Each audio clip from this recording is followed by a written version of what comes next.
Memasuki musim penghujan, beberapa lokasi di Kota Makassar akan terancam genangan dan banjir. Hal itu berakibat masih banyaknya sampah tertumpuk di drainase tersebut.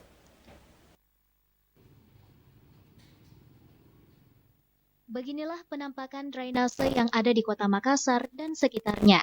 Terlihat banyak sampah, rumput lebat, bekas botol minuman dan makanan tertumpuk berserakan di drainase tersebut.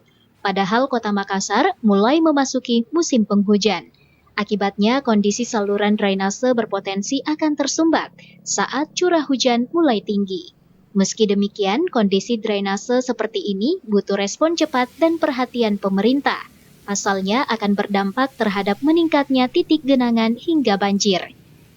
BMKG sendiri telah mengeluarkan imbauan terkait potensi cuaca di wilayah Sulawesi Selatan dan sekitarnya beberapa pekan ke depan, di mana saat masa peralihan musim atau pancaroba diprediksi hujan intensitas kecil hingga lebat mengguyur sejumlah wilayah, khususnya di Kota Makassar.